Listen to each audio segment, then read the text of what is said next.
exposición de la mañana, Manuel Llorca, Jaña, economista, historiador, académico de la Universidad Adolfo Ibáñez, quien nos va a presentar nuevos indicadores de bienestar y desigualdad en Chile, que en gran medida son los resultados de un proyecto anillo que se desarrolló en esta universidad sobre desigualdad y sus investigaciones, que son muchas sobre el tema, así que estamos ante el mejor especialista en esta materia en términos de economía.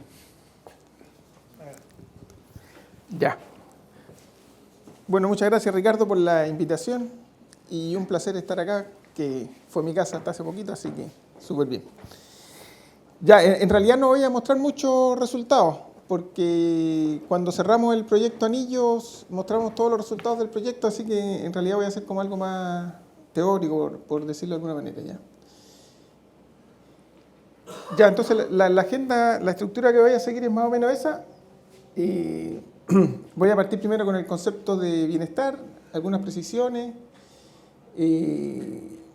Después voy a contar un poquito cómo ha ido creciendo este concepto, cómo se han ido agregando nuevas variables, digamos, para considerar el bienestar de los países. Dentro de eso, el concepto de desigualdad, obviamente, ha emergido con harta fuerza y se ha ido modificando, por llamarlo de alguna manera, en base a esta nueva agenda. Entonces voy a hablar de eso también. Y después voy a dar como, más que resultado, algunos ejemplos de cómo esta nueva agenda ha ido influenciando nuestras mediciones o nuestros estudios, digamos, sobre el concepto de desigualdad en Chile, pero algunos ejemplos como ilustrativos solamente, ¿ya? Ya, lo primero que decía, que quería decir, bueno, es que el concepto de bienestar en realidad es bien jabonoso. O sea, yo creo que nadie se cuestiona mucho qué es el bienestar, ni nada por el estilo, pero como que no hay una definición canónica o que abracemos desde todas las disciplinas, ¿ya? Eso por un lado. Todos sabemos más o menos a lo que estamos haciendo referencia, pero no tenemos certeza plena, ¿ya? Lo otro, y vinculado a esto, es que se usa intercambiablemente todo tipo de conceptos para referirse más o menos a lo mismo, que sé yo, niveles de vida, bienestar, ¿qué otro puse? Calidad de vida, niveles de felicidad, etcétera, etcétera, de manera un poquito indistinta, ¿ya? Y finalmente, agregando un poquito de pelos a la sopa, incluso si estamos todos de acuerdo en una definición, resulta tremendamente difícil, digamos, medir el bienestar de un país. ¿Cuál es el bienestar de Chile hoy día, por llamarlo de alguna manera, o cuantificarlo, digamos, ¿ya? Tremendamente complejo, ¿ya? Como voy a ir hablando en un minutito.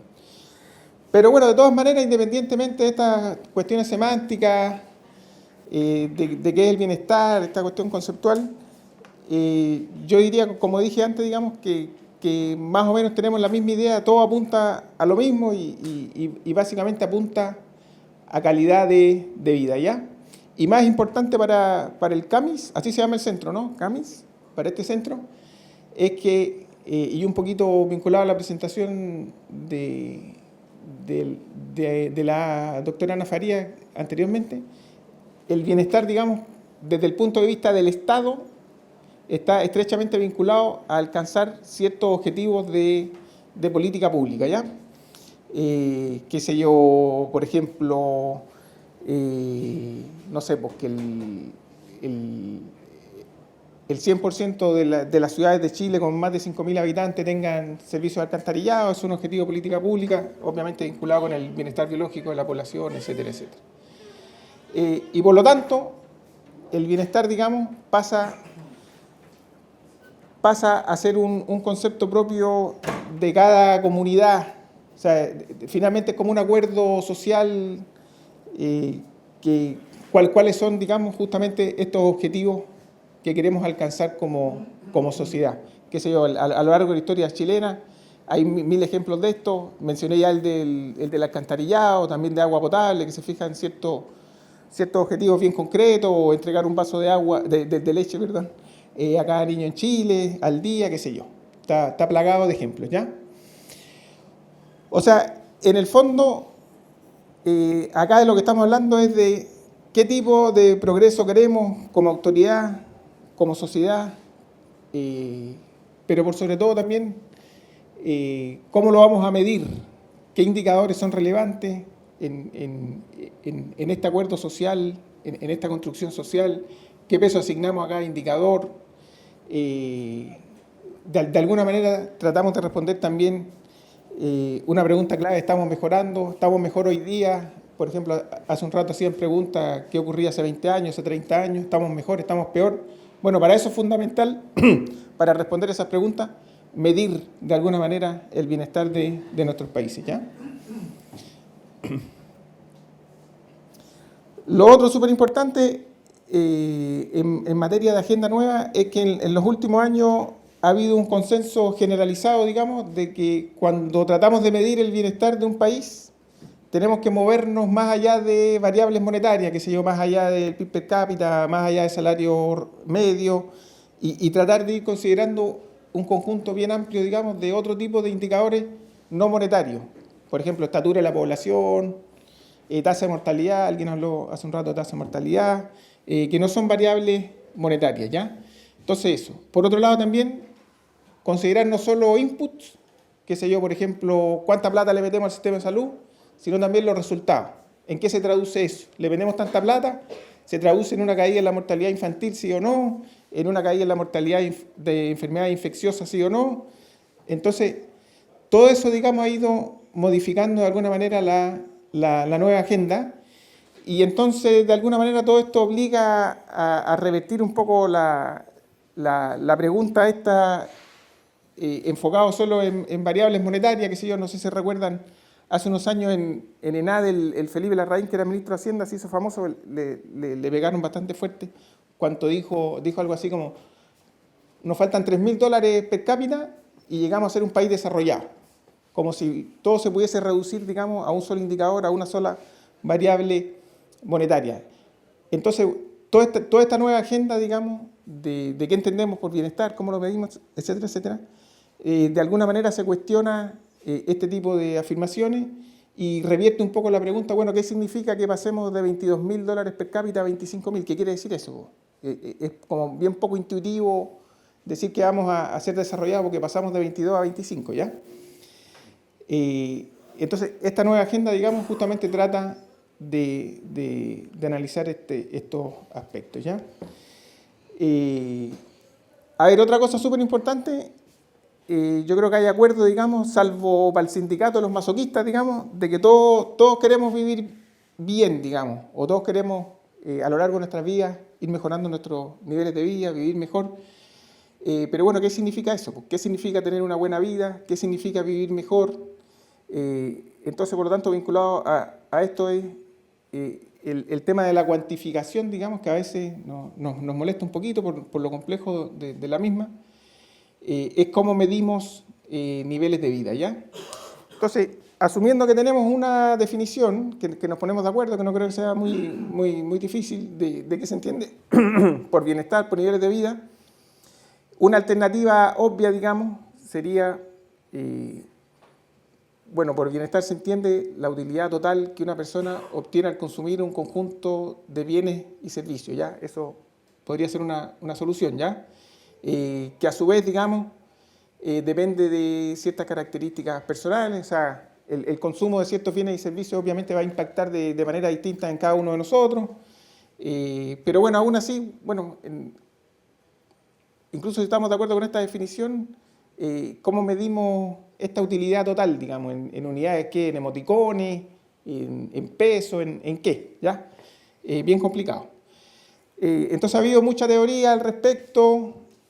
Yo les pongo acá un ejemplo nomás, que es el enfoque de las capabilities de Amartya Sen, Nobel de Economía, que él lo que hace es como un recorrido paseándose desde ingresos hasta utilidad.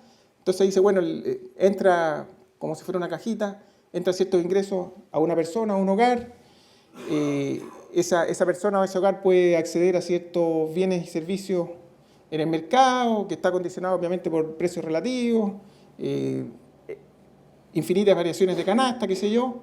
Esas canastas tienen ciertas características materiales, que obviamente están condicionadas por 20.000 cuestiones, medio ambiente, cuestiones físicas, políticas, sociales, etcétera, etcétera.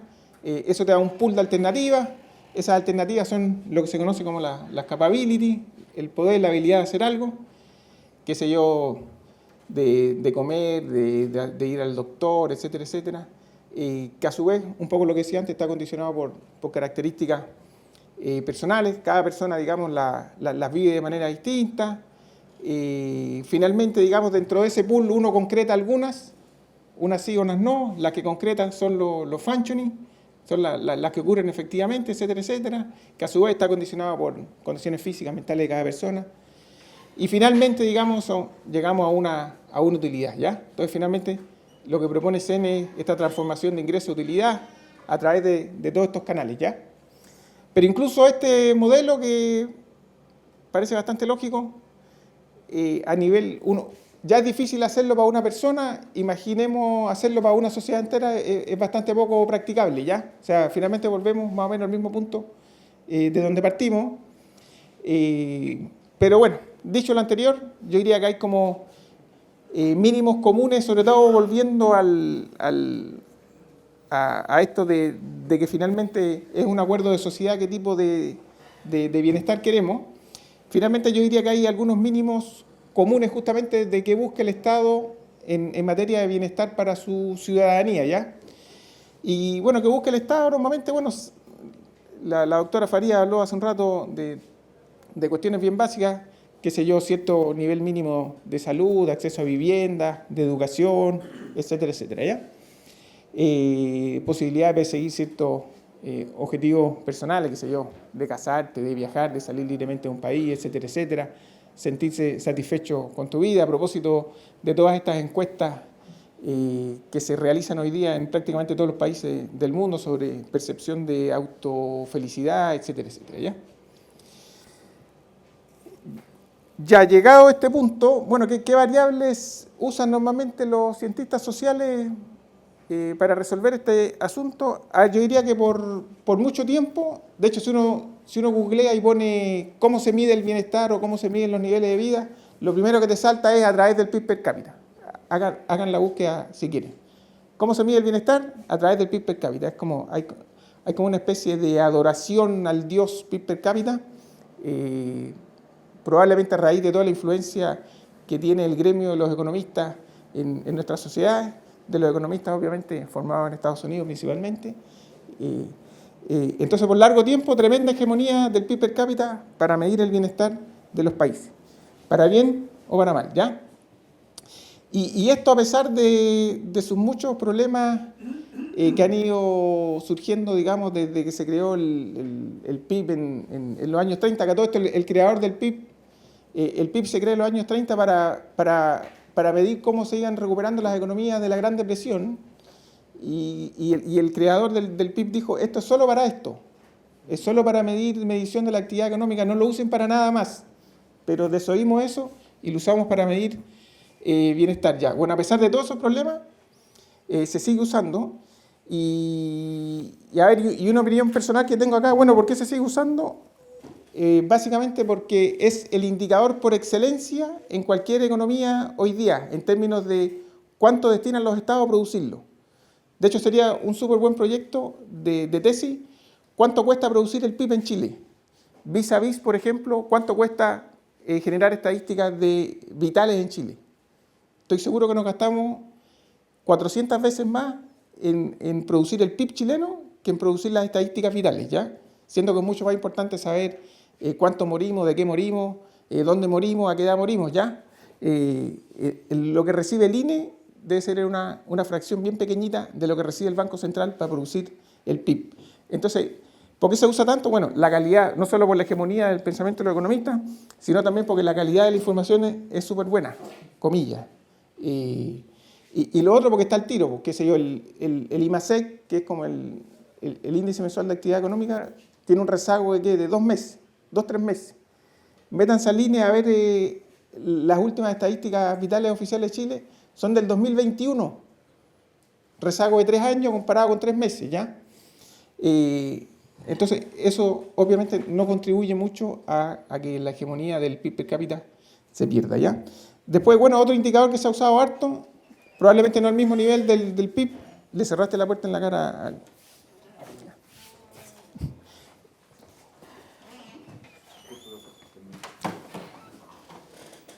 Son los salarios reales, que bueno, de alguna manera, algunos colegas dicen no hay mucha diferencia entre PIB per cápita y salario real. Hay hartas diferencias porque solo parte del PIB son salarios, otra parte no son ingresos de los hogares. Se usa también, obviamente tiene varias de las falencias que tiene el PIB, sigue siendo una variable monetaria, etcétera, etcétera. No me voy a meter mucho en eso, pero afortunadamente en los últimos 40 años, diría yo, ha ido cambiando nuestra noción de bienestar, la definición, digamos, que usan las variables, sobre todo, o sea, los estados, sobre todo para medirlo, y se han ido incorporando una nueva serie de variables, ¿ya? El primer hito que yo destacaría en el año 90, cuando se lanza el Índice de Desarrollo Humano, que es justamente una respuesta a esta crítica de descansar solo en el PIB per cápita, y entonces ahí agregamos dos nuevas dimensiones: salud, medido a través de la esperanza de vida, y educación, medido a través, primero de alfabetización, hoy día de años promedio de escolaridad, ¿ya? Entonces estamos agregando dos nuevas dimensiones, súper importante, tremendo hito, 1990, Naciones Unidas, y desde ahí se ha ido publicando ininterrumpidamente y recibe harta prensa, así que súper bien, ¿ya? Primer granito en esta idea de movernos hacia el bienestar como algo multivariado. Posteriormente se han ido posicionando otros nuevos indicadores, seguramente conocen esta iniciativa de la OECD, Iniciativa para una Mejor Vida, que básicamente destaca, son 11 dimensiones de bienestar, después se las muestro en un ratito, pero básicamente gracias a este tipo de iniciativa, digamos, se consolida esta visión multivariada del bienestar. Nos movemos, hacemos eco de todos los llamados, de todas las críticas, ya nos vamos moviendo, incorporando variables no monetarias, qué sé yo, indicadores de salud, incluimos también calidad de vida, no solo lo que ganamos, sino cómo repartimos, cuánto tiempo destinamos al ocio, etcétera, etcétera. Y se consolida, digamos, esta idea de que mientras más variables consideremos, mejor. Obviamente esto complejiza mucho el análisis, porque de repente hay variables que se mueven en una dirección y otras en otra, y ahí, bueno, ese es un desafío de los investigadores o de la autoridad, sacar conclusiones, digamos. Pero, de todas maneras, súper fuerte ese mensaje: mientras más variables se consideren para medir el bienestar de una sociedad, mejor, aun cuando eso complejice la cuestión. Y bueno, a raíz de todas estas iniciativas ha habido una gran producción académica, institucional. Este es el monito, digamos, de la OECD, que a todo esto está influenciado, por eso se los mostré antes, en el modelo de Amartya Sen, de las capability y los functionings, pero básicamente este modelo de la OECD, o esta iniciativa, descansa como en tres pilares básicos, ¿ya? Condiciones materiales de vida, que eso venía de antes, que básicamente depende de la riqueza y el ingreso. Calidad de vida, usted puede ser muy rico, pero a lo mejor trabaja de sol a sol y entonces su calidad de vida no va a ser muy buena. Tiene que haber un equilibrio entre trabajo, ocio, etcétera, etcétera. Y la sustentabilidad de todas estas dimensiones, que son 11, ahí me imagino que las leen, si no las leen después les cuento. La sustentabilidad tiene que ver con la permanencia de esto en el tiempo, ¿ya? A veces se confunde esto un poquito con medio ambiente, no tiene nada que ver con medio ambiente, ¿ya? Tiene que ver con la permanencia de estos indicadores en el tiempo. Lo otro, hay un foco adicional en resultados, lo que les decía antes, qué sé yo, no en los insumos. Por ejemplo, no nos interesa mucho el gasto en salud en agregado, sino si esto se tradujo o no en una caída en la mortalidad, si esto se tradujo o no, por ejemplo, en un aumento en la estatura de la población. Ese es como parte de la filosofía de esta iniciativa, ¿ya? Y lo otro súper importante, que es relativamente nuevo, que se pone mucho acento en la desigualdad de estos indicadores. Entonces, vamos a considerar una nueva serie de variables, pero también nos vamos a enfocar en la desigualdad de estas variables, ¿ya? Y eso, de alguna manera, también marca un punto de partida bien distinto del que teníamos antes. Desigualdad multivariada, no en un solo indicador. Se consideran también aspectos objetivos y subjetivos. Por ejemplo, está lleno de encuestas, digamos, impulsadas por la SD, qué sé yo, que hacen preguntas a usted cuán feliz se siente en la escala de 1 a 10, en su barrio cuán seguro se siente de salir a pasear a las 10 de la noche. Son todas cuestiones obviamente subjetivas, pero tremendamente importantes. Obviamente se reconoce, digamos, que todos estos indicadores tienen varias limitantes, qué sé yo, en términos de medición. Por ejemplo, la subjetividad misma es un problema, etcétera, etcétera, sobre todo cuando comparamos entre países, ¿ya? Ya, otra cosa súper importante, que no solo la OECD ha estado impulsando esta agenda, sino que hay muchísimos otros organismos internacionales que han sido súper importantes, qué sé yo, la Organización Mundial de la Salud, generando estadísticas súper buenas, o recopilando sobre todo estadísticas nuevas de indicadores de salud en varias de sus dimensiones. La FAO, a veces nos olvidamos de la FAO. Alguien habló hace un rato de desnutrición. La FAO ha hecho un trabajo fantástico recopilando información sobre estado nutricional de los países, que se llama consumo per cápita de alimentos, consumo per cápita de calorías, clasificando qué tipo de alimentos consumimos, etcétera, etcétera. Agregando, digamos, información sobre todo de estado nutricional de los países como una dimensión del bienestar, ¿ya? Los INE de los países desarrollados también han ido recopilando, publicando, realizando estudios sobre varias de estas variables. Por ejemplo, hoy día es común encontrar estudios de INE de países desarrollados sobre estatura de la población, que en Chile no existen. Qué sé yo, no sé si vieron hace poco que salió una noticia que por primera vez se había estancado la estatura de los holandeses. Por primera vez en los últimos como 180 años, algo así, habían dejado de crecer.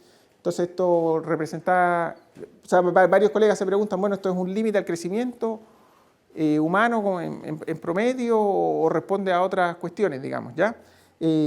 Bueno, todo ese tipo de cosas son gracias a esta nueva agenda que tenemos hoy día, ¿ya?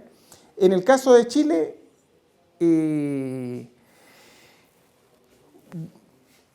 tiene varias repercusiones porque al ingresar Chile a la OECD, obviamente tiene que hacerse cargo de estas políticas estadísticas, por llamarlo de alguna manera, a la OECD, y por lo tanto tiene que empezar a producir varios de estos indicadores, ¿ya?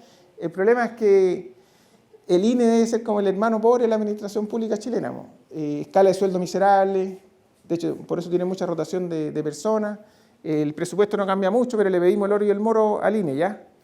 Entre otras cosas, estadísticas que pide la OECD, que pide Naciones Unidas, el PNUD, etcétera, etcétera. Cada vez le estamos pidiendo más al INE y el presupuesto que recibe es más o menos el mismo, ¿ya? Ahora se está discutiendo una nueva ley para hacer el INE autónomo.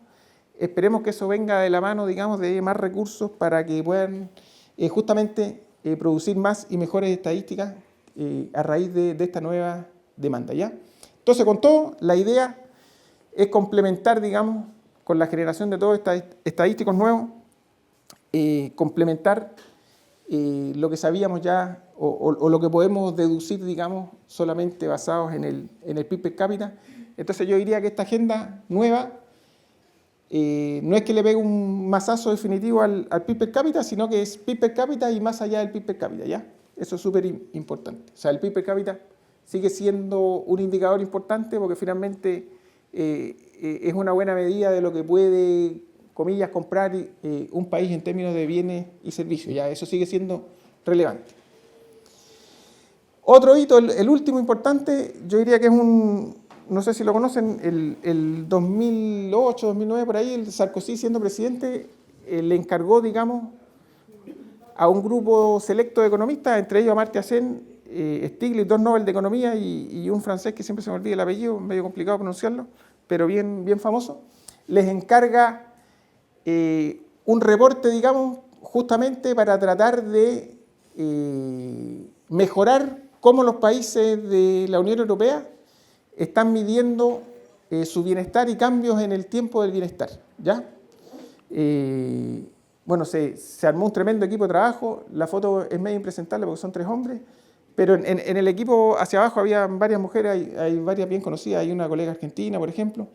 Se le encarga, digamos, justamente esta tarea, digamos, de cómo medir el bienestar de los países, cómo mejorar los estadísticos que tenemos para hacernos una idea de cómo ha ido evolucionando el bienestar, cómo ha ido cambiando de un año a otro, de una década a otra, etcétera, etcétera.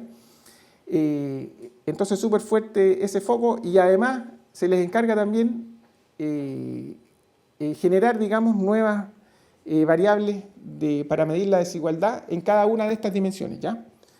El reporte, digamos, que tiene como 300 páginas por ahí, tuvo tremendas repercusiones, obviamente, en términos de las estadísticas que genera la Unión Europea, la OECD, etcétera, etcétera, sobre el bienestar de sus países. Tremendo peso académico y político. En Chile poco conocido a nivel público, pero de todas maneras yo sé, por ejemplo, que en el Ministerio de Desarrollo Social el informe llegó, lo leyeron, alguna reacción hubo, etcétera, etcétera. Pero en términos de prensa, por decirlo de alguna manera, bien poco conocido, y bueno, y uno sigue escuchando a los ministros de Hacienda diciendo cosas como que nos faltan $2.000 para ser país desarrollado, ¿ya? Entonces eso, el reporte, entre otras cosas, fue particularmente influyente, un poco vinculado al tema de hoy, en poner acento en estas medidas de desigualdad. Agreguemos nuevas dimensiones, no solo al estudio del bienestar, sino también al estudio de la desigualdad del mismo, y obviamente tremendo peso también en rescatar este carácter subjetivo del bienestar, o sea, no solo una variable monetaria, sino también percepciones de las personas, de la familia, un poco lo que les contaba, estas encuestas de felicidad, de seguridad, cómo perciben la familia, las personas, todos estos temas, ¿ya? Y lo otro, una conciencia, si uno lee las conclusiones del reporte, trata de poner acento, digamos, en generar una conciencia adicional en las diferentes escalas de análisis, que por ejemplo, el PIB per cápita es un promedio país, que dice re poco. Lo que dice el informe es que debemos tratar de enfocarnos en varias dimensiones, en el individuo, el hogar, el país, el mundo, e ir haciendo un análisis para cada una de ellas, ¿ya?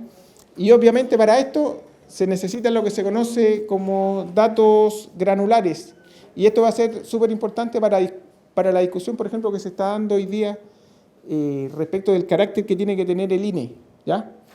El INE va a pasar un poquito a ser lo que fue cuando se originó. Cuando se origina el INE, el primer INE eran 3 personas, y lo único que hacía era recibir información de otras reparticiones públicas, registros administrativos, como le llaman ustedes, y los procesaba, y eso era lo que se publicaba, ¿ya?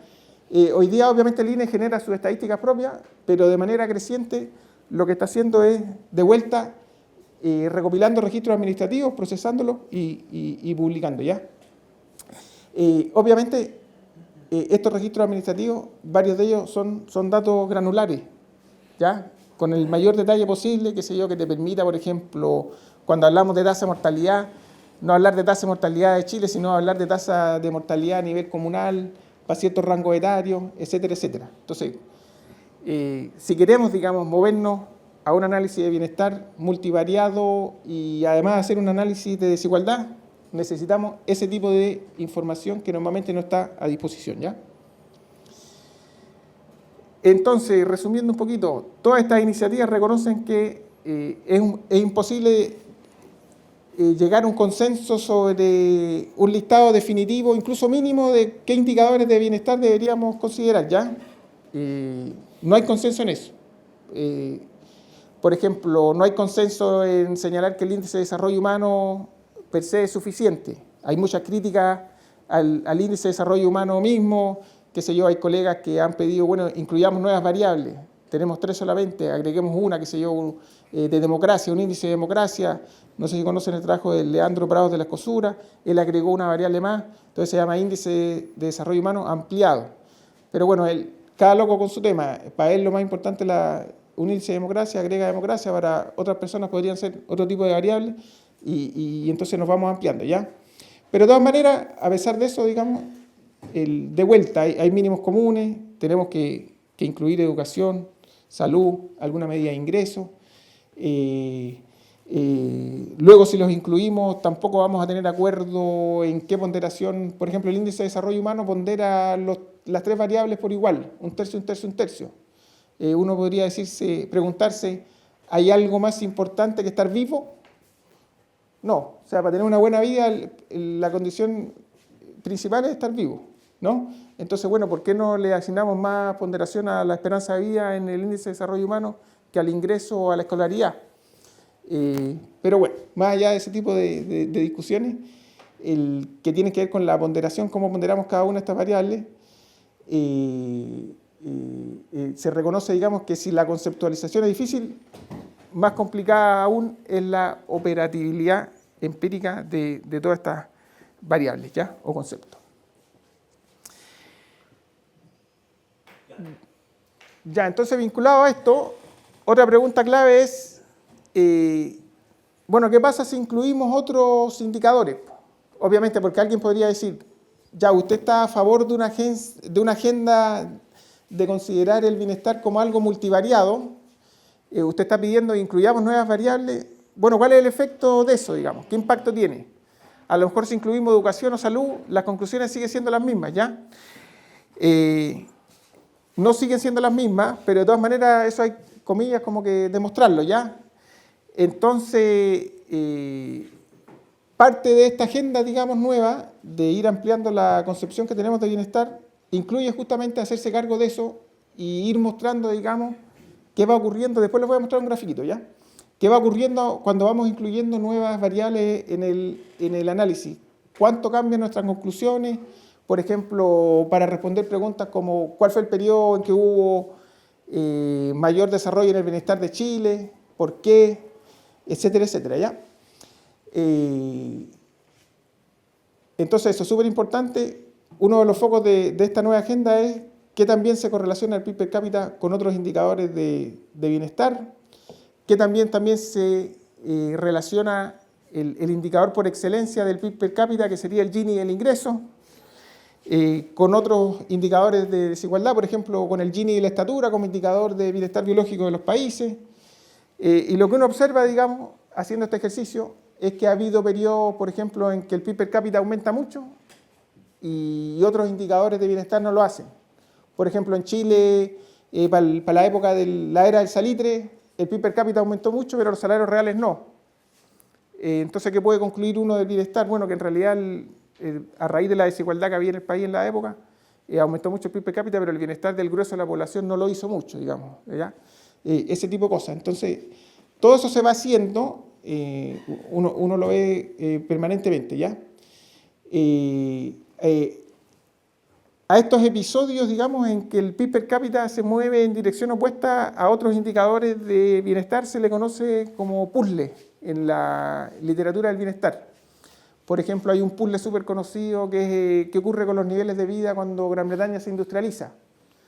Sube el PIB per cápita, no hay consenso sobre qué pasó con los salarios reales, pero lo que uno observa, por ejemplo, es que aumenta la mortalidad en Gran Bretaña, producto del movimiento campo-ciudad, en condiciones de hacinamiento en las grandes urbes, bienestar biológico, condiciones sanitarias súper malas, aumenta mucho la mortalidad, cae la esperanza de vida, disminuye la estatura de la población.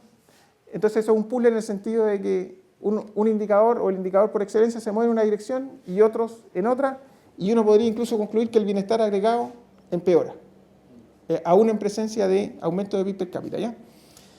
Lo mismo ocurre con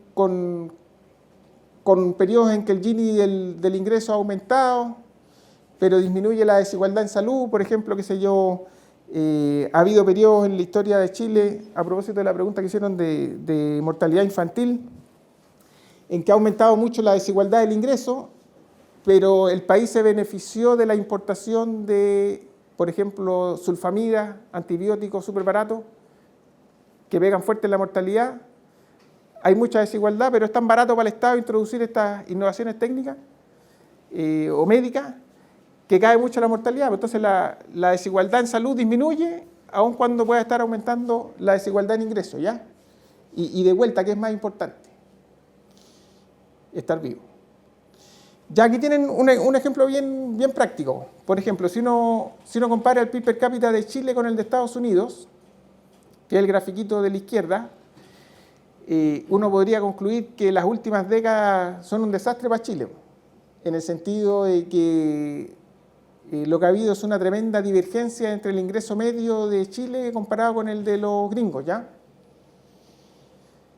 Pero si uno agrega educación y esperanza de vida, se observa todo lo contrario. En vez de divergencia, lo que hay es convergencia, básicamente, ¿por qué? Porque la esperanza de vida de Chile es prácticamente la misma que la de Estados Unidos. Entonces, ¿con cuál de las dos nos quedamos? ¿Nuestros niveles de vida comparados con los gringos han empeorado o han mejorado?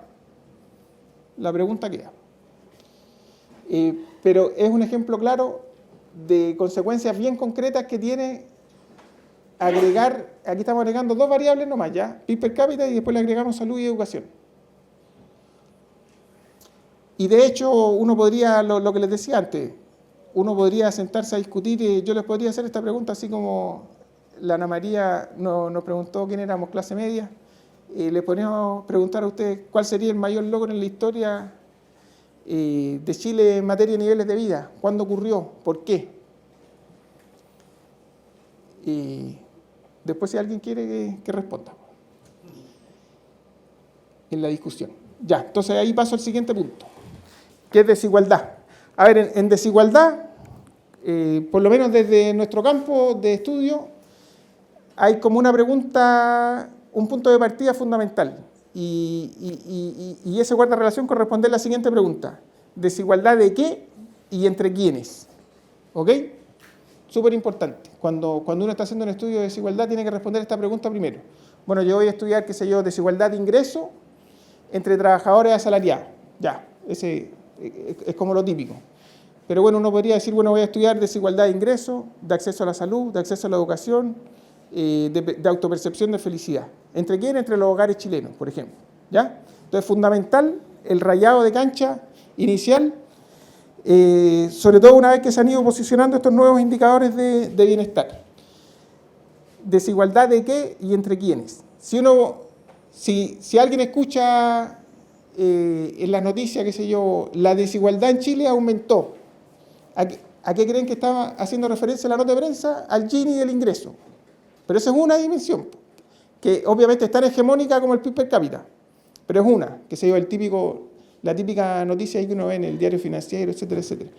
La desigualdad de Chile aumentó, está haciendo referencia a la desigualdad del Gini del ingreso. Pero como dijimos, nos interesa esa, pero nos interesan muchas otras también, ¿ya? Entonces, importante precisar desigualdad de qué y entre quiénes. ¿De qué? Bueno, puede ser alguna dimensión del bienestar o varias dimensiones del bienestar. Que obviamente no es trivial porque ya dijimos ya que se ha consolidado, digamos, esta idea de la multidimensionalidad del concepto mismo, ¿ya? ¿Entre quiénes? Bueno, a ver, si estamos hablando de alguna medida de ingreso salarial, bueno, obviamente ahí el marco relevante serían los trabajadores, que son los que ganan salario. Pero si estamos hablando, por ejemplo, de algún indicador de salud, como mortalidad, bueno, ahí de personas, de repente nos podría interesar alguna variable que es relevante no para la persona, sino para el hogar, o para un grupo de personas, etcétera, etcétera. Entonces, entre quiénes, eso varía mucho, ¿ya? Pero hay que precisarlo. También de repente nos podríamos estar enfocando en rangos etarios, qué sé yo, Ana María hace un rato hablaba de la infancia. Bueno, nos enfocamos solo en niños entre 0 y 5 años. Depende del estudio y de las preguntas del estudio, ¿ya? O puede ser de desigualdad de género en algunas de estas variables, puede ser por países, provincias, comunas, continentes, lo que sea, ¿ya? O sea, en el fondo son combinaciones infinitas. Tenemos, bueno, no infinita, pero un número bastante grande, ¿ya? Esto es importante, todas estas precisiones, porque finalmente, digamos, todos los objetivos de política políticas públicas, políticas sociales, están justamente vinculados, o uno esperaría que estuvieran vinculados, a alcanzar algún objetivo que esté relacionado con alguna de estas variables, sea en nivel o sea en desigualdad. ¿Ya? Aquí les traigo un ejemplo. Qué sé yo, o sea, uno esperaría que una política social responsable definiera algún objetivo cuantificable, ¿no? Es lo que uno espera normalmente, ¿no? Uno no espera una política pública que diga nosotros como gobierno vamos a reducir la mortalidad en genérico. Uno lo que esperaría es algo como esto, ¿no? Nosotros como gobierno en los próximos 4 años vamos a asegurar que la mortalidad infantil en Chile no supere los 6 niños fallecidos por 1000 nacidos, y además uno esperaría con esta agenda nueva y que la diferencia entre la comuna más rica y la más pobre, por ejemplo, no sea mayor a 10%.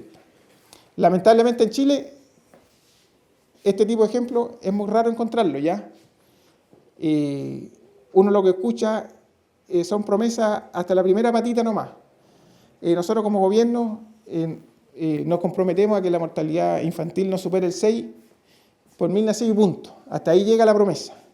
No nos metemos mucho en materia de desigualdad, lamentablemente, pero deberíamos, ¿ya?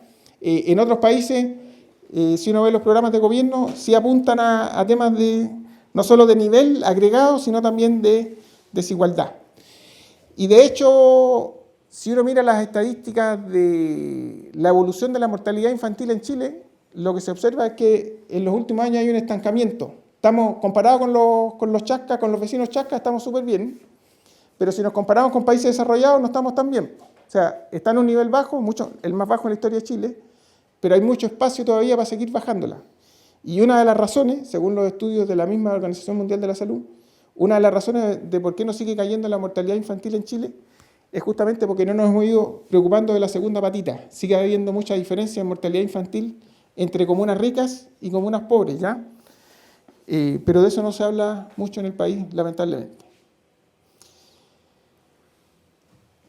De vuelta, les muestro solo algunas estadísticas como para ilustrar lo que estamos hablando. Por ejemplo, yo les podría mostrar este grafiquito. Si nos centráramos solo en el nivel agregado de la variable, ¿ya? Evolución de la esperanza de vida en Chile, años al nacer, promedios por década. ¿Qué vemos ahí? Por largo tiempo, como la mortalidad infantil era tan alta, esperanza de vida al nacer miserable, en torno a un poquito más de 30 años, ¿ya? Cuando se introducen las sulfamidas, los antibióticos, cloración del agua, expansión de alcantarillado agua potable, caída brutal de la mortalidad infantil en Chile, aumento brutal de la esperanza de vida. Entonces uno podría decir que los años 50 son el mejor periodo, fantástico. Vean cuánto subimos en esperanza de vida, tremenda ganancia. De hecho uno podría decir este es el periodo de mayor mejora en el bienestar de Chile. Si lo más importante es estar vivo, vean lo que pasó acá. Eso mirándolo a nivel agregado, ¿ya? Pero si después uno ve esperanza de vida por regiones en Chile, ¿qué ve? Que la diferencia entre la región con la esperanza de vida más baja y la región con la esperanza de vida más alta es de 12 años. Todo en un mismo país. Uno dice, ¿qué es esto? Estas son diferencias entre Europa Occidental y África Subsahariana, dentro del mismo Chile. Entonces ya 1960, si a usted le interesa la desigualdad, entonces pierde colorido los 50. Tremenda desigualdad ante la muerte en Chile, ¿ya?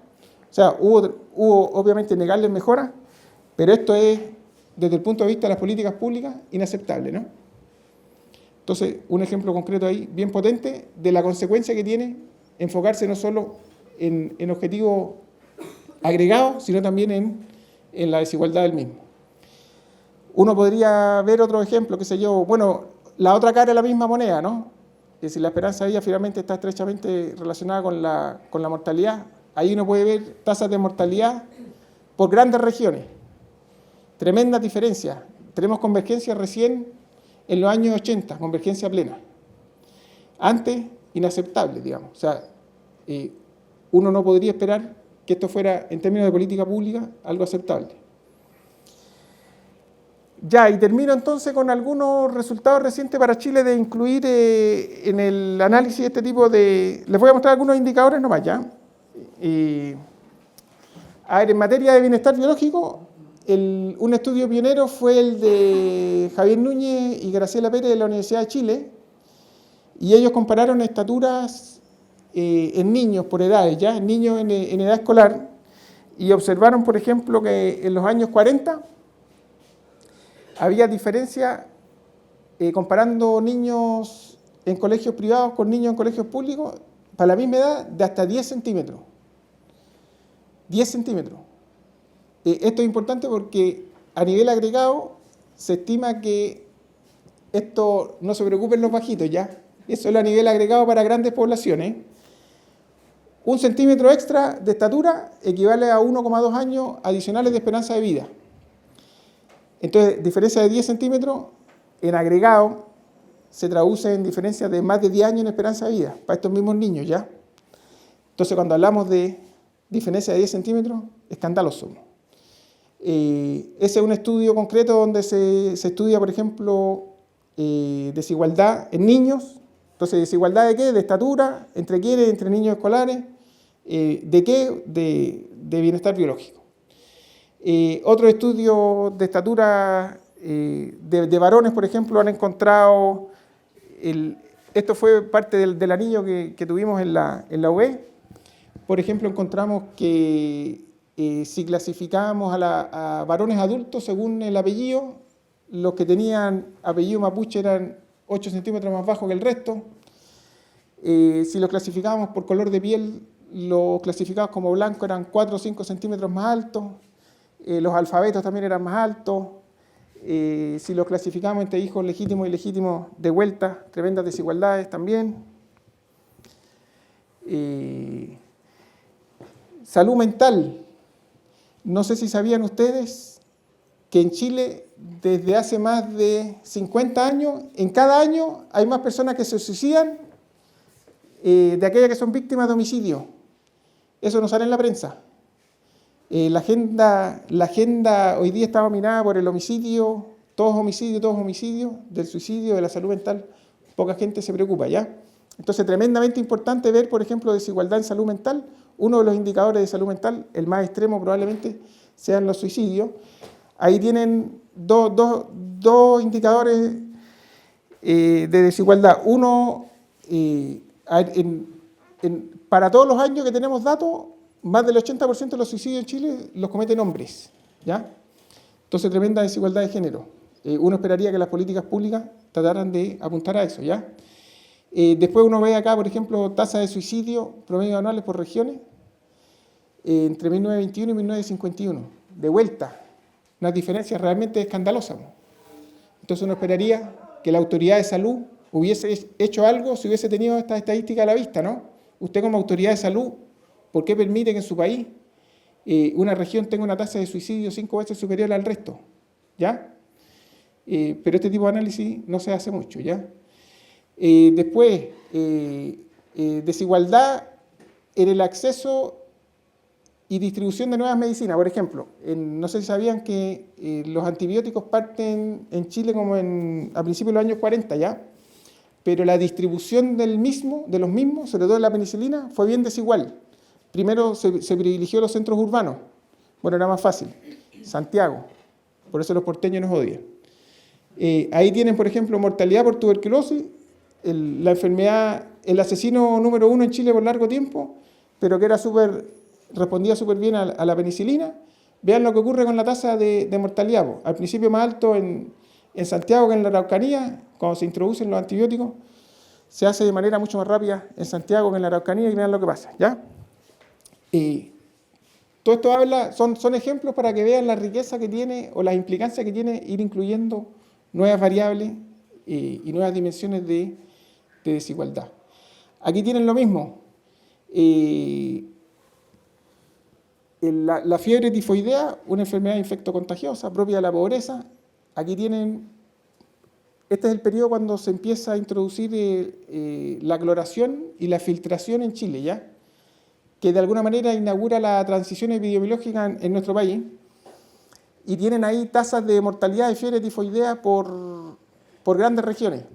Tremendas diferencias, impresionante, ¿ya? También de vuelta, de este tipo de cosas no se habla, ¿ya? este otro grafiquito, para terminar con los ejemplos, de hecho de un trabajo que hicimos con el profesor Nasser, ahí tienen porcentaje de la población con acceso a agua potable por grandes regiones. Tremendas diferencias, no solo entre las regiones, sino también entre la población urbana y la rural. De vuelta, esto en términos de políticas públicas, indefendible, ¿ya? Con alcantarillado pasa exactamente lo mismo, tremendas diferencias, de vuelta, en términos de políticas públicas, hoy día sería indefendible. En materia de educación, el grafiquito de la izquierda muestra, por ejemplo, tasa de alfabetización numérica por grandes regiones. Vean esto, en los centros urbanos, qué sé yo, extremos, Tarapacá, Antofagasta, tasa de alfabetización altísima, zonas rurales de Chile, un poco a propósito de lo que hablaba la Ana María al principio sobre cómo vivían los trabajadores agrícolas, miserables, tasas de alfabetización numérica, bien inferior al resto del país.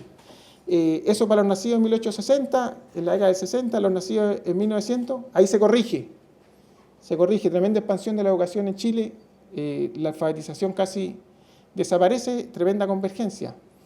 Uno podría ver esto por regiones a nivel agregado, podría ver el mismo indicador, esto para que vean por qué es importante definir de qué y entre quiénes, ¿ya? En el entre quiénes, esto es para la región entera, el de arriba es entre población urbana y rural, el de abajo por género. Por ejemplo, se alcanza convergencia plena recién a principios de los años 80, ¿ya? En indicadores básicos de educación en Chile. Aquí tienen tasa de homicidio, de vuelta, tremendas diferencias a nivel regional. Normalmente no... Sería bueno, por ejemplo, ver tasas de homicidio, de hecho creo que lo vamos a hacer el año que viene, no tenemos tiempo ahora, a nivel comunal, no solo por regiones, ¿ya?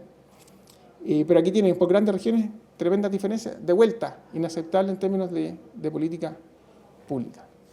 Ya, entonces ahí, con eso termino en materia de ejemplo, no lo aburro más, concluyo rapidito.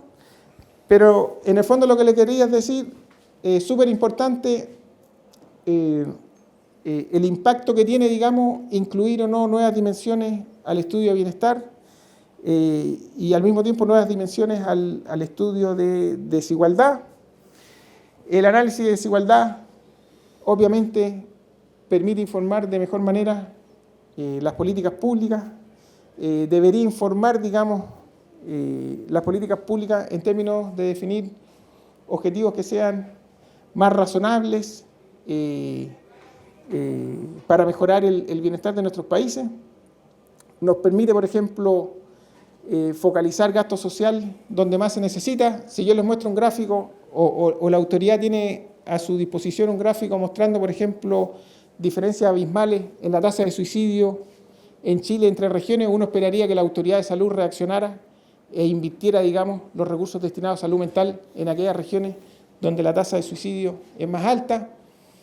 Eso nos permitiría no solo reducir la desigualdad, sino también mejorar en los grandes agregados. Por ejemplo, les comentaba, no sé si vieron hace unos meses esas 2 guaguitas que murieron por influenza, que eran de sectores bien desfavorecidos.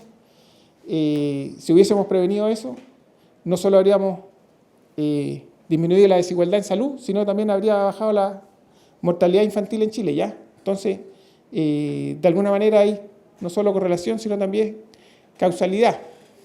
Pero todavía poca conciencia en hacedores de políticas públicas. Por ejemplo, ese ejemplo que les puse de tener una tasa de mortalidad a nivel nacional de 6 por 1000 nacidos, pero también una diferencia X entre comunas, eso no se hace, debería hacerse.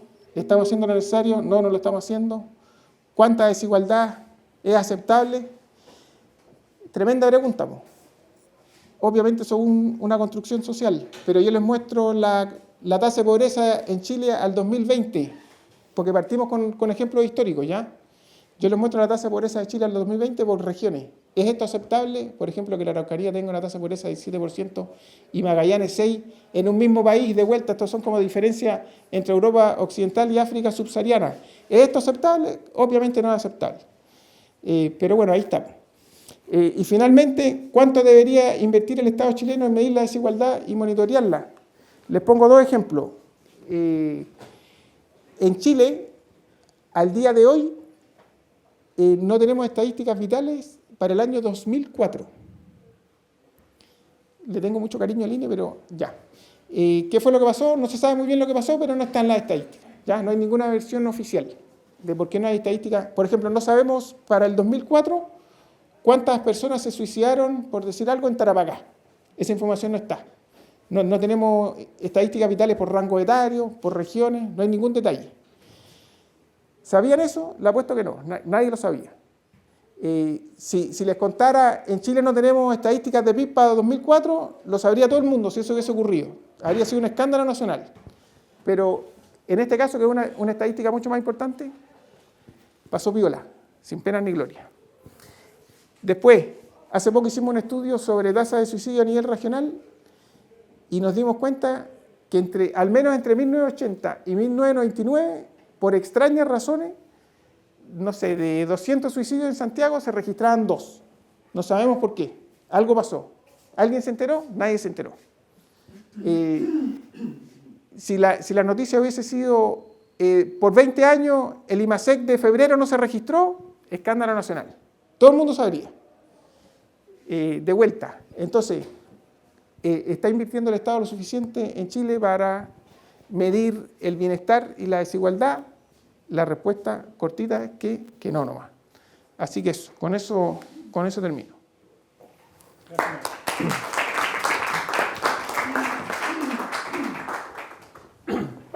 Gracias, Manuel. Tremenda exposición. En delante dejé esperando a César, así que le voy a pasar el micrófono a él. Ya, dale, César. Me toca. ¿Me escuchan bien? Sí. Sí. Ya. En primer lugar, bueno, felicitar a Manuel por esta lección que nos ha venido a regalar. Me he aprendido un montón siempre que lo escucho. Aprovecho también de agradecer a Ana María, que no tuve la ocasión. Pero preguntas al hueso para Manuel. Lo primero, estoy totalmente de acuerdo contigo en esta tensión que genera tu argumento entre medir lo pecuniario y medir valores, la vida misma, ¿no? Ahí tengo una coincidencia completa. Y todo el tiempo que hablaste yo estaba pensando en algo que dijiste al final, lo dijiste en una sola palabra: causalidad.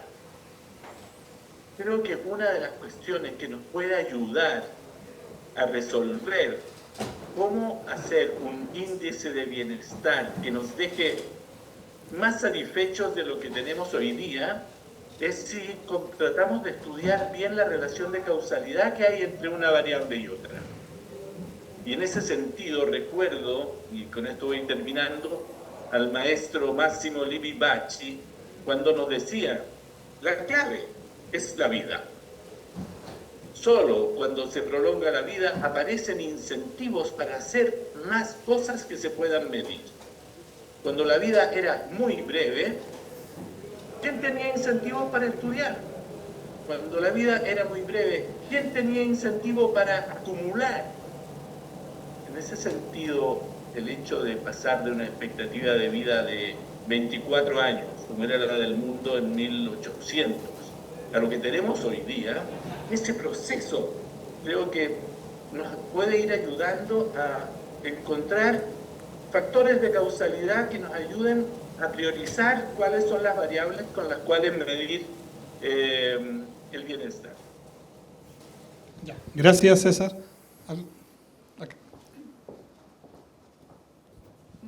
Gracias, Manuel, por la presentación.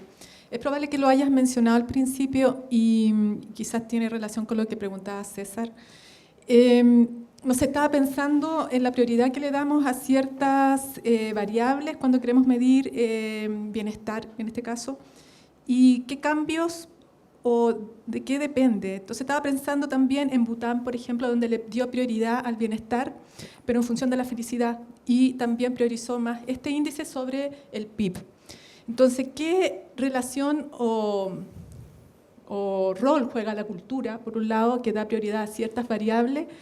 Y porque a lo mejor nosotros, si queremos medir el bienestar en Chile, podemos priorizar otro tipo de variables respecto a lo que hace Bután, por ejemplo. Y eso por un lado. Mencionabas también que había una medida, había un estudio muy extenso que era sobre Europa, y a lo mejor ellos tenían otros índices, por ejemplo, Bután tiene 9. Entonces, por ahí va una primera pregunta. Y la segunda era el tema del tiempo, el periodo. Va cambiando, así como la canasta del IPC podría ir cambiando también este índice de medir el bienestar. A lo mejor ya nuestras necesidades, como tú mostrabas, van cambiando en el tiempo. Esas son como mis dos preguntas. Muchas gracias, Manuel, súper interesante. Más bien uno se queda media pesimista con el diagnóstico, sobre todo el INE. Estaba tratando de hacer un ejercicio mental, a ver si tú me ayudas sobre cómo concebimos el bienestar desde donde yo estaba planteándoles, ¿no?, esta idea de que el bienestar no es solo la acción del Estado, sino que también tenemos bienestar a través del mercado y a través de la familia, ¿no? Entonces, con esa lógica estaba reflexionando en tu presentación y decía, sí, la mayor parte de las mediciones de bienestar efectivamente están dadas por ingreso, ¿no? Y si pensamos sobre todo en ingreso autónomo, estamos pensando en mercado laboral, digamos, estamos en el mercado. Y el resto, casi todo tiene que ver con las políticas públicas, digamos, ¿no? Todo lo que tiene que ver con educación, con salud, etcétera. Entonces, y como ahora estoy tratando de meterme más en los temas del bienestar desde la familia, de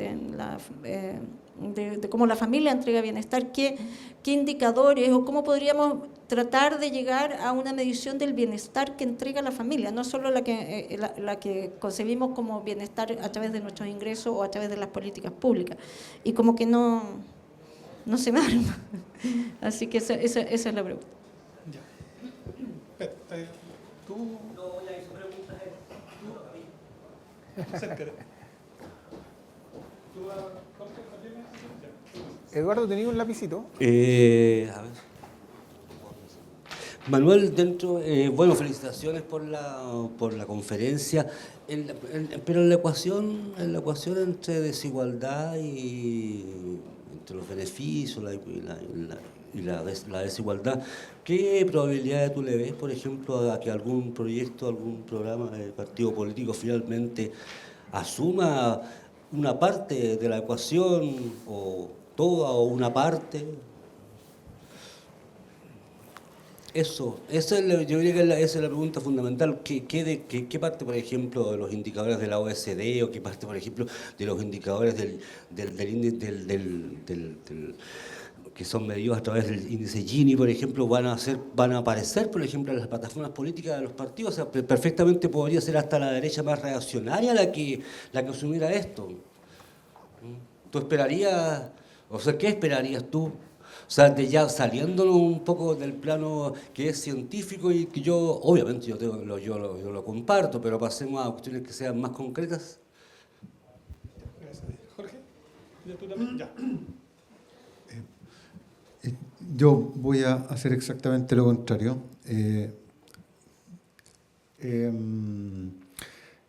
Yo tengo como dos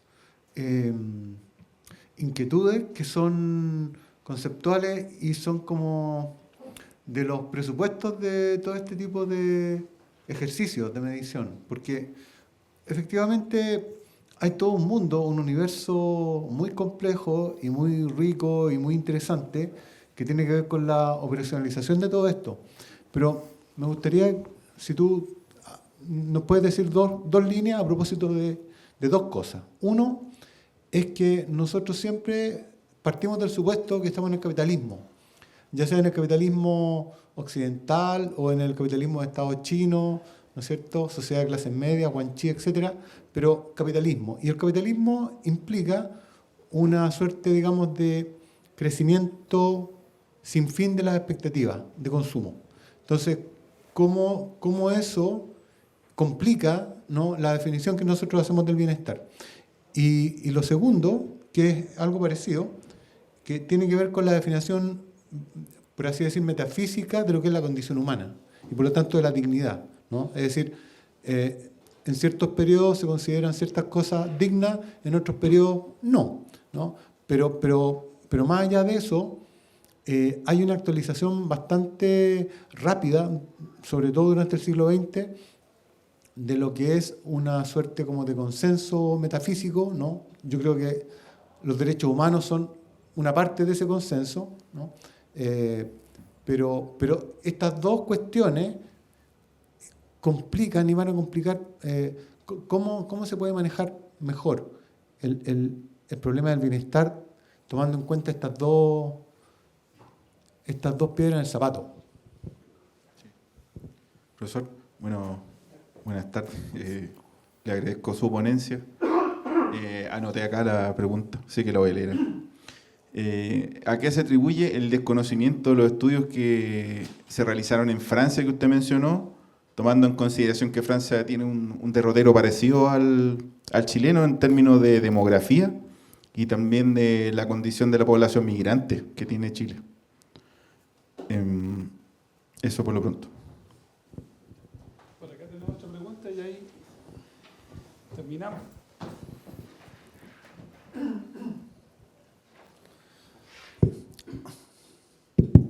Hola, mi nombre es Daniel. Quería hacer la siguiente pregunta. Entonces, después de haber escuchado toda la presentación, me di cuenta que abarcó todo el marco teórico sobre toda la multidimensionalidad que tiene el bienestar. Entonces, una de las grandes preguntas que usted también la dijo fue que si yo ya tengo identificado cuáles son las dimensiones o cuáles son las dimensiones que yo podría aportar a este índice que sería el del bienestar.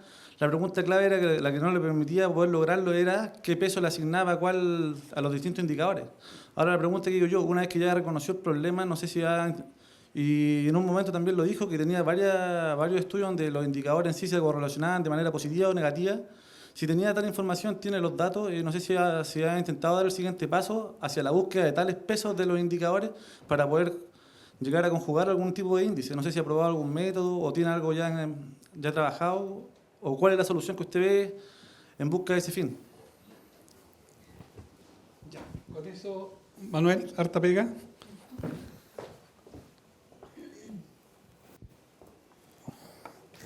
Ya voy a partir de atrás, porque es lo que más me acuerdo. A ver, no hay... Estimaciones de índice de desarrollo humano hay para bien atrás, ¿ya? Qué sé yo, para el caso chileno las ha estimado un colega de la Católica, José Díaz. Él tiene estimaciones de índice de desarrollo humano para Chile desde 1870, parece, ¿no? Desde 1870 más o menos, ¿ya? Entonces ahí para Chile ganamos terreno. Leandro Prados de la Escosura, un colega español, sacó un libro ahora donde tiene un compendio de la evolución del índice de desarrollo humano por países, por regiones, más o menos para el mismo periodo, desde 1870 más o menos, ¿ya? Y además le agregó el índice de democracia. Entonces ahí tenemos una cuarta dimensión. Nadie se ha aventurado en incluir más que eso. O sea, todo lo que está producido es índice de desarrollo humano o índice de desarrollo humano ampliado con esta variable de democracia, nada más. Entonces no se ha resuelto esto de generar un índice nuevo con más indicadores cuantitativos, ¿ya? ¿Cómo lo resuelvo yo? Una mezcla entre cuantitativo y cualitativo. Por ejemplo, yo hice el ejercicio para Chile, ¿ya? Para Chile desde la independencia. Y entonces lo que hice fue como generar una tablita, dividir el tiempo en periodos según la clasificación canónica de nuestra historiografía y para cada indicador decir qué fue lo que ocurrió. Y luego casarme con una respuesta. Bueno, me autopregunto, ¿usted cuál cree que fue el periodo donde hubo mayor mejora en el bienestar de Chile y por qué? Y entonces uno responde, pero eso ya es casi, tiene que hacerse uno cargo de lo que responde, no. Pero estoy abierto a que alguien pueda concluir algo distinto, digamos, porque finalmente el tema de las ponderaciones es subjetivo también. Ahí no nos vamos a poner nunca de acuerdo. En mi mente yo podría ponderar más lo de la esperanza de vida, ¿ya? Pero alguien podría estar de acuerdo, porque, no sé, pues alguien podría decir, bueno, ¿para qué queréis vivir más años en Chile si tenía una pensión miserable? Y es legítima la pregunta. Entonces, en corto, índice de desarrollo humano nomás, índice de desarrollo humano ampliado, y el resto es como una mezcla entre cualitativo y cuantitativo, pero bien debatible y bien discutible. Ya, ¿por qué se ignoró en Chile el reporte de Sarkozy? A ver, yo creo que el peso en Chile de los economistas es demasiado fuerte, po. Es como la dificultad para cambiar un paradigma, ¿cómo se llama el libro ese de Kuhn? La estructura de las revoluciones científicas. Anda a decirle a un economista que hay algo más importante que el PIB per cápita. Olvídate. Nosotros hace poco mandamos un paper a la revista Estudios Públicos, que lo publicaron al final.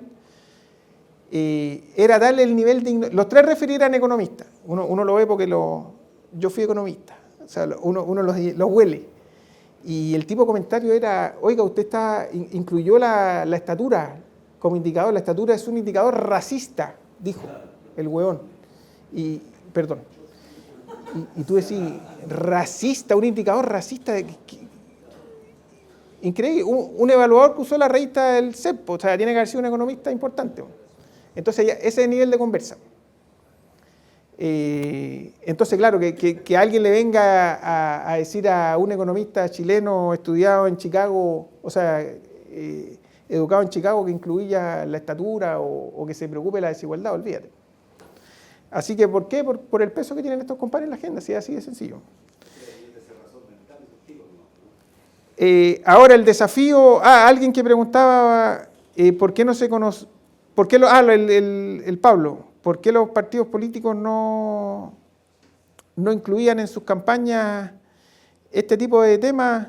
Bueno, ese es un desafío para nosotros los académicos, que de repente conversamos mucho entre nosotros y lo que decimos tiene poco impacto para afuera. Así que ahí recojo el guante, el Pablo. Es un desafío para nosotros. Yo personalmente de repente trato de escribir columnas de opinión, ponte tú con una cortita esa, en Chile hay más suicidios que homicidios, que es algo de lo que no se habla, cosas así uno puede pegar como esos combos de repente. Normalmente te las publican, pero ahí, claro, pero bueno, uno está cogotado con clase, con investigación, con supervisión, etcétera, pero es un desafío para nosotros, ese es un desafío para nosotros. Ya, lo de los presupuestos, a ver, sí, obviamente que es súper caro producir estas estadísticas, pero yo creo que no solo falta de presupuesto. Por ejemplo, en el caso de las estadísticas vitales, que no tenemos estadísticas vitales para el 2004, parece ser que lo que hubo fue una mocha entre el director del INE de la época y el director de la unidad de estadísticas vitales. Entonces el director del INE dijo algo así como: yo voy a hacer la pega que hacen ustedes con 2 pericos de la CEPAL en vez de con 20 pericos del INE. Le dijeron, ya hágala, y la hizo mal, y tan mal que era impublicable los resultados. Entonces ahí claramente no era un problema de presupuesto, era un problema de gestión. Luego, por ejemplo, el error ese que mencionaba con la estadística de suicidio para Santiago en los últimos 20 años, más o menos lo mismo, las platas estaban ahí y alguien hizo mal la pega, no era un problema de presupuesto. La información está ahí, el registro civil, en Chile se registran las muertes de todos los chilenos y chilenas por causa de muerte, están todas registradas, la información está ahí. ¿Qué hace el Estado con ella? Ese es otro tema, pero procesar eso es re barato, lo caro es registrarlo, digamos. Obviamente que hay, ponte tú, medir la estatura, que es algo que no se registra, eso ya es más complicado, requeriría una partida presupuestaria nueva a lo mejor, pero incluso así hay, por ejemplo, hay estadísticas de estatura en gendarmería, todo presidiario en Chile se mide, en el ejército, en carabineros, en la armada, y no se usan, y podrían usarse. Entonces, de vuelta...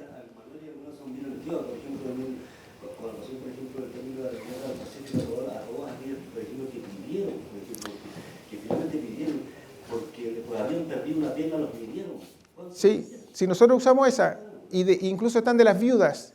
Entonces, ponte tú, normalmente no hay estadísticas de mujeres de estatura, pero sí están esas, tampoco se usan. El mismo registro civil tiene estadísticas, las fichas dactilográficas de los chilenos, habían fichas como para 7 millones de chilenos, las tiraron a la basura y guardaron una muestra de 300.000, algo así. Entonces, de vuelta, no son problemas presupuestarios, ¿ya? O no todo se puede atribuir a problemas de presupuesto. Y, lo que decía el César, Sí, completamente de acuerdo con Bachi de que a medida que va aumentando la esperanza de vida, obviamente empezamos a medir otro tipo de cosas. Súper buen punto ese. Los indicadores en el tiempo. Sí, pues ese es un tremendo problema cuando uno hace estudios a largo plazo. Ponte tú, encuestas de autopercepción son nuevas. Eso tiene 20 años. Entonces no podemos tirarnos para atrás. Ya imposible preguntarle a un muerto cuán feliz era el compadre. Lamentablemente. Salvo que nos pongamos creativos de alguna manera, ¿ya? Pero para ese tipo de cuestiones de bienestar subjetivo es súper complicado. Entonces, claro, ahí tenemos una tremenda limitante. Pero para otros indicadores, por ejemplo, uno se puede poner creativo. Esos datos que mostré de alfabetización numérica es una metodología súper interesante que básicamente... a ver cómo dice. En todos los censos, la edad, incluso en el de ahora, la edad es autorreportada. No sé si alguien lo censaron acá, no te piden el carnet y dicen, este señor nació en 1925 y tiene 99 años. No lo calcula el censista, sino que uno reporta la edad. Bueno, con edades autorreportadas, siguiendo una técnica estadística, uno puede estimar tasas de alfabetización numérica de las poblaciones. Básicamente, resumiendo, en sociedades donde la alfabetización numérica es baja, la gente tiende a redondear su edad, porque es incapaz de hacer cálculos básicos matemáticos. Entonces, si uno ve un histograma de edades autorreportadas, qué sé yo, 21, 22 bajito, 25 sube y 30 en las nubes. Es imposible. O sea, uno esperaría que todos los veintones fueran treintones, hubiese el mismo número de personas con 31, 32 hasta 39. Cualquier desviación de eso se asume que es analfabetismo numérico, ¿ya? Y después si uno compara ese con el analfabetismo del otro, el saber leer y escribir, cuando tenemos los dos, son igualitos. Entonces, teniendo uno, tienes el otro. Uno se puede poner creativo y generar, y por ejemplo, para el caso de Chile, nosotros tenemos hasta el siglo XVIII estadísticas de alfabetización numérica en base a ese indicador, ¿ya? Entonces, hay algunas formas de eludir la ausencia de datos, pero claro, para un número agotado de indicadores. Claro, mientras más acá nos acercamos, más se complejiza la cosa porque mayor es la riqueza de información. Pero sí, ese es súper buen punto. Y ya, lo de la familia que preguntaba la Ana María, no tengo idea. Pero sí, súper complicado. Bueno, por lo menos en materia de ingreso se resuelve en parte con la CACEN, o parte de, por lo menos para ingreso. Para otros indicadores también uno puede verlos de educación, de salud, pero sí, bueno, la CACEN la tenemos del 90 nomás, ¿sí? ¿90? No, la de desempleo 90, sí. Sí, como del 90. Ya, me cansé. Pero sí, súper bien. Ya, muchas gracias. Bueno, les damos las gracias. Terminamos la primera parte de este seminario. Vamos a continuar a las 2 con la presentación de los proyectos de investigación de los investigadores del centro y ahora vamos a tener un pequeño almuerzo que son unos sándwiches y bebidas que vamos a poner acá afuera. Gracias por participar.